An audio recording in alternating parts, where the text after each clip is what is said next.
I bet. Welcome back to another episode of Toxiris Discovers. Today we got one project I picked for myself and 6 suggested by the community. As always, leave some recommendations in the comments. If I haven't heard them, they'll probably be in the next episode. Let's get it. It's the gang, we done came on. The gang.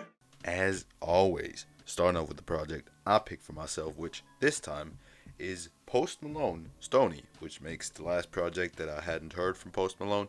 Now I have heard all his catalog besides that mixtape he dropped.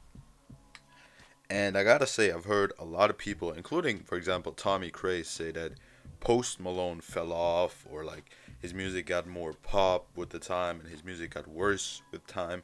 I honestly disagree. I mean, obviously, all his projects have mainstream appeal, as you can see by the numbers of this album. I mean, this album is his debut album, and it packs hits. I'm gonna just give you a quick rundown of how popular this shit is. Deja Vu, No Option, White Iverson, I Fall Apart, Congratulations, and Go Flex are all on this project. All have at least 300 million streams on Spotify, and even the songs that people would call underrated have at least 100 million plays. I mean, the least streamed track by far is Cold with 98 million plays. The least streamed one. So that's crazy, okay? And I mean, I can't knock it because I really enjoyed listening to this album. It might not have the deepest message, but it just sounds very good.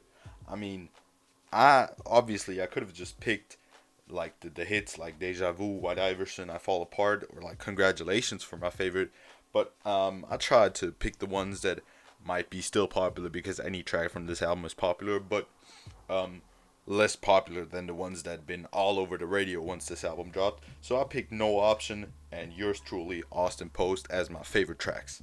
Little mama, she just wanna go fast. You know, baby, you don't get a free pass. So I just came down from the high of my life. I just came down from the...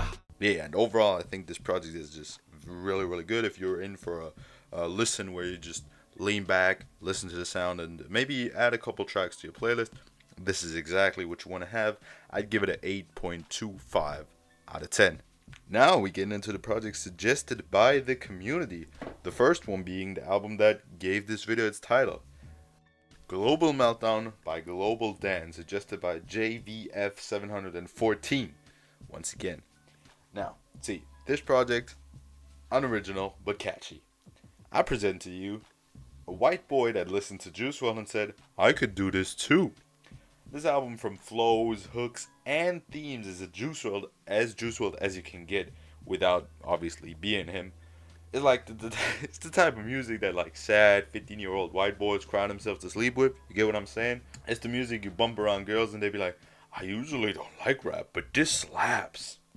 And although I really dislike how blatantly this man is ripping off Juice WRLD and the whole SoundCloud wave in many ways, some of these songs low-key slap. I mean, even though the hooks are standard, lyrics are something you've heard so often you could predict them, and the rhymes are on a 5th grade level, some of these hooks and verses really, like, they slap. If you can ignore everything I just listed and overall enjoy that Juice WRLD type vibe I was talking about, you might be able to really enjoy this album and find more than just one gem for your daily playlist.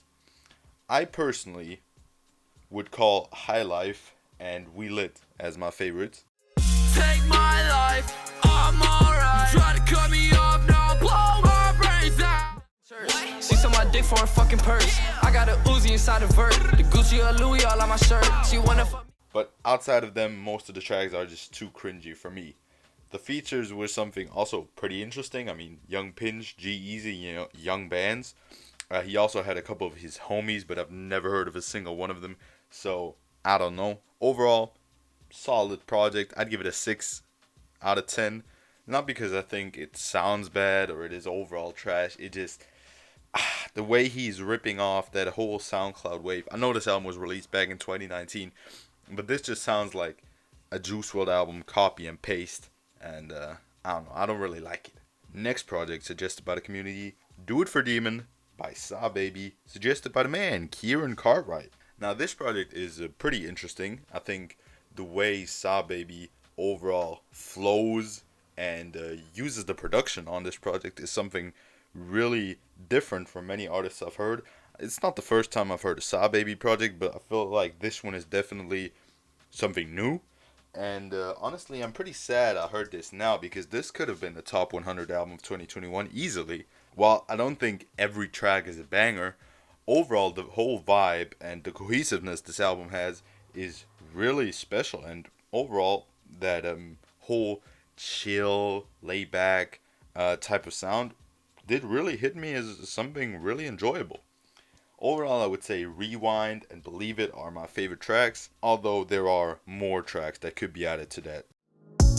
Rewind, rewind, rewind. I wish I can rewind and get my niggas back. You coming by yourself and you gon' leave by yourself. Ignore that pussy shit, bitch, believe in yourself. To finish it up, I think Do It For Demon by Sahbabii is a 7.5 out of 10.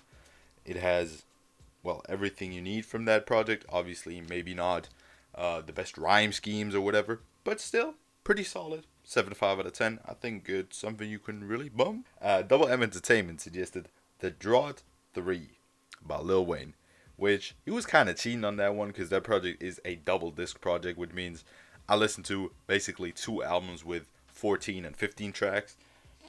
I listened to both of them actually, and for my favorite tracks, which I'm going to get to later, I picked one from the first disc and one from the second one just to have it kind of distributed equally.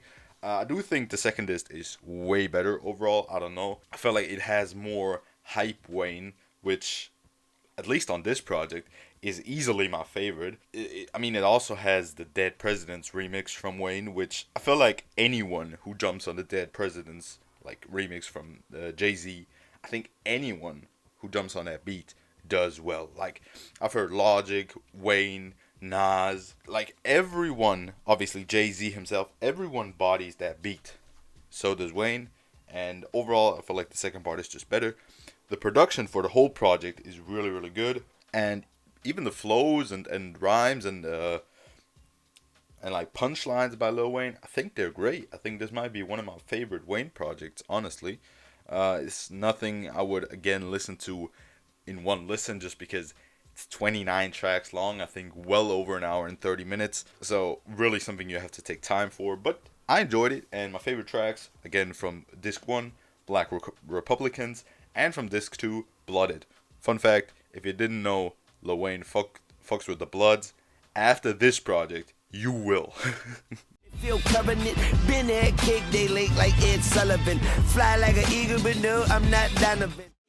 Got money is the label, let us in the door. Coming in this bitch all red to the floor.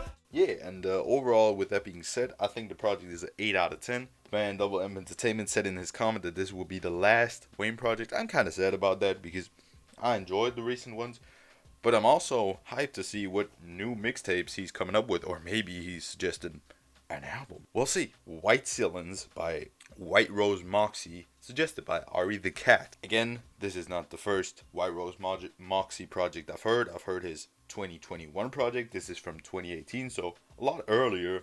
But this is just like, this is another project proving whiterosemoxie is one of the most interesting and creative artists currently gaining attention in the underground. I mean, he switched flows and styles on this album more than the game his opinion on women and how you should treat them. While he does that, he doesn't rely on features at all. I mean, one artist is featured on the album, KMO, who I've never heard anything of, and that one feature throws one of my favorite hooks on the project. Besides that, no features at all. And that, even though the hooks on the album are overall a highlight that helped add a lot of these tracks to my different playlists, I mean, Date Night and Applause might be my favorites. Whenever I'm rolling by, and it's like 4:45, I push that shit in. I see them lights, we on the run. All them nights when we was young, turned to some nights up in the lungs. I gotta say, even though these two are my favorites, they can change because this project has a lot of really great tracks. The production, while not being a standout on every track of this album, is a significant part to make the songs what they are in the end. I'm really interested to see where whiterosemoxie could go in the future when he maybe has a major label and huge producers backing him. I mean, imagine a whiterosemoxie x Pierre Bourne collaboration or a feature with Travis. I think that could be great. Overall, 7.5 out of 10. Very, very good project. I told y'all already why. And yeah. Now, we get into the second to last project, which is Bo Jackson by The Alchemist and Boldy James, suggested by GGS. Some of you might be confused as to why I haven't listened to this project yet. I mean, it was one of the most hyped projects of 2021, at least in the real hip-hop community. I don't know, I tried to listen to this project. I heard like one track and I was like, hell nah, that shit is ass. It's weird because I honestly couldn't tell what track I heard then. I think all tracks were at least worth listening to. I mean, they would be even without Boldy James, because the Alchemist production is just fantastic on here, as it is on most of his projects. I mean, I really like the Alchemist type of production. As always, sample heavy and laid back production, with Boldy James laying down good bars and mostly great flows.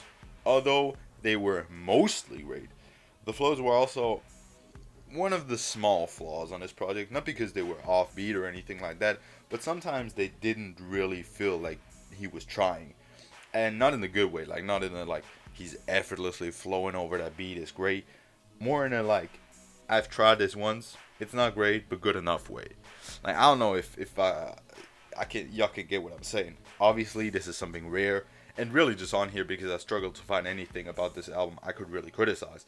The features, mainly Benny the Butcher, Earl Sweatshirt, and Currency are great. I think the only bad thing about this project might be the lack of good hooks on some tracks and the issue I have with some of these flows. That actually just comes to show how great this project is overall. I mean, my favorite tracks might be Brick Mile to Montana and Photographic Memories. King of the oven mitt, know we run this bitch. A glutton for punishment, keep a submachine gun with a OD. Get back, ain't 100 clip in the road. We slid in that OD. Niggas is OV, big ass stick, we hit it the goal. I think after you heard these tracks, it's not surprising that I'm giving these album a high rating. I'd rate it 8.75 out of 10. Great project, really. Would really recommend listening to it. The last project we got today, Doris by Earl Sweatshirt, suggested by the man PJ Gameplay. This is a project almost as interesting as I expected it to be. I mean, of course, if you've ever followed more than 5 hip hop IG pages and actually looked at their opinions on this album, they are usually hyping it up to be one of the best albums ever. I still think it has a couple of very intriguing aspects. Mainly the production and flows were something I would probably like to highlight from this album. While pretty unconventional, Earl's flows still sound great to this day. I also think the aspect of the most popular Odd Future members being featured throughout the album is something fresh, probably even more because I'm not really into any of them. Sure, I have heard the most Essential Tyler albums, I've also heard Blonde, and I know who Domo Genesis is, but that's really it. Vince Staples, also being featured multiple times on this project, also manages to show off his talent without outshining Earl on any track. The RZA feature was pretty underwhelming though. Mac was great, and even though those tracks are the most popular on the album, and people might hate them for that, I really think Chum and Hive are, all together with Sunday, the best tracks in the track list. It's probably been 12 years since my father left me fatherless, and I just used to say I hate him too, and I ain't having it, and we both know that. I don't mean to offend you, I'm just focused today. Overall, I would give the project an 8.5 out of 10. I think it's really interesting, and if you haven't heard it yet, I'd recommend it. With that being said, thank you for listening, thank you for watching. Leave albums in the comments, and have a great one. Remember back then, all them hoes ain't want me. Now I'm ballin', all them same hoes on me. Mama told me that this came with the money and the motherfucking fame, even though I feel the same. I'm that nigga now, I'm that nigga now, I'm that nigga now, I'm that nigga now.